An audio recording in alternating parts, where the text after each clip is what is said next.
All right, next up on why I am terrified for the future of agriculture and why I see disaster just over the horizon, we're going to talk about labor shortages.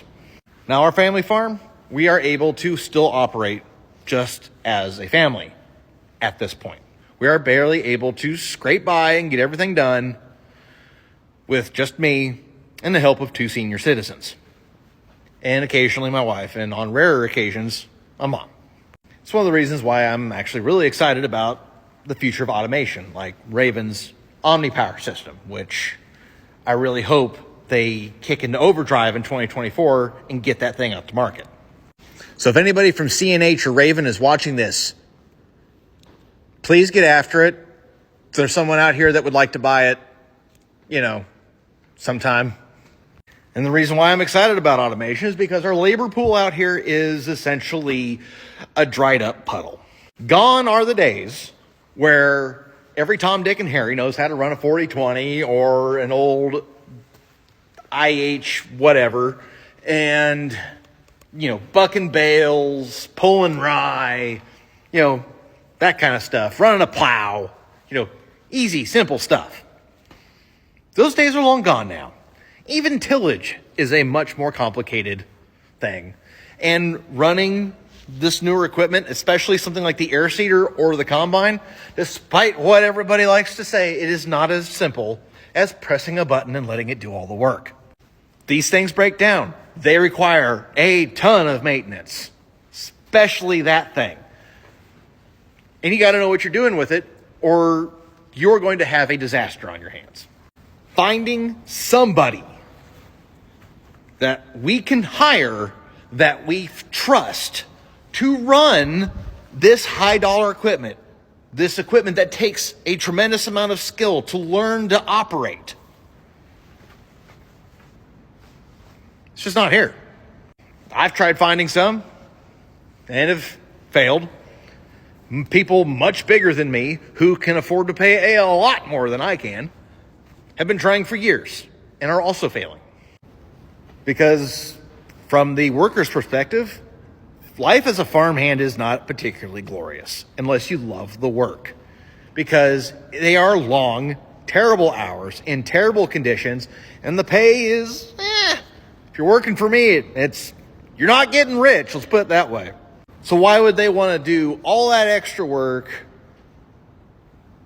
when they could just go work at, Baumgars or John Deere, or just leave this area entirely and go do something else somewhere else? We've got a terrible brain drain here in rural America.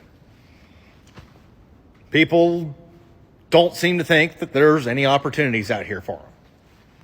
Everybody out here in rural America is screaming at the top of their lungs, trying to find anyone who will work. Nutrien, CVA, implement dealerships, places that pay pretty decent and have pretty good benefits to go along with it. Can't find anybody to fill those positions. I know CVA's been down like 5 or 6 people just over in the one town over here for years now because it's not a glamorous job. Even though the pay is decent and the benefits are pretty decent. And I'm not just shilling for CVA because I like CVA. Their benefits are actually pretty decent. An acquaintance of mine that manages a different co-op a ways away from here hired a couple of kids. I can say that now because I'm in my 30s, because they're 22 and 23 or whatever, something like that. And on one of them's first day, when realizing he was going to have to be outside working on stuff, he said, "Oh, this is for outside? Oh, I don't do this. I've got allergies." Now, I'm not saying all of our problems because we've raised a bunch of, soft-handed, smooth brains. But it sure hasn't helped. Thanks, boomers. You did good. What I'm saying is eventually there's not going to be enough people to run farms. There's not going to be enough people to run the services to keep these farms going. How the hell are we supposed to keep the lights on, the implement in the ground, and the crop coming out of the field. And people say, well, just pay them more. Well, that's not the answer to all the problems, is just shoveling more money at it. Looking at you, Washington. One of the biggest issues was how my generation and younger was raised and schooled about this area. We were taught and schooled and everything to follow your passion away from wherever, to go wherever. And all it resulted in was a bunch of people leaving an area and getting art history degrees or I don't know, just randomly a bassoon performance degree and thousands and thousands and thousands of dollars in college debt. I had a counselor tell me that there was no future in small towns. That tech school was for losers who couldn't go to college. And that people working in the trades were doomed to live in poverty for the rest of their lives. So a lot of people left.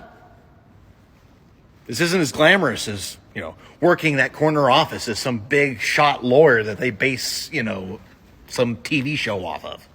Now we are trying to fix that nowadays, I've noticed.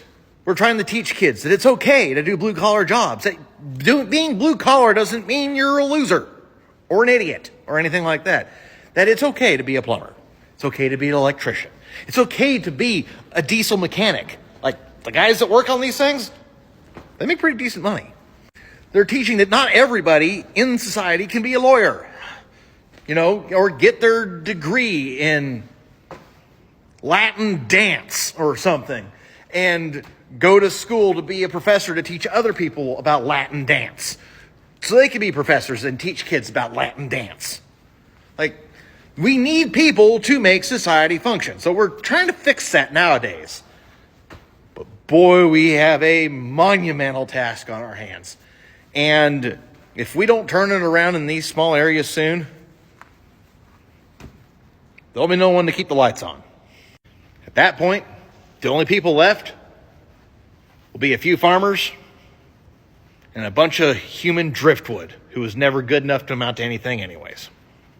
Next up, we're going to talk about farm equipment and the manufacturers thereof, because we're staring down the barrel of quite a big issue, which, if they haven't thought about it, they're fools.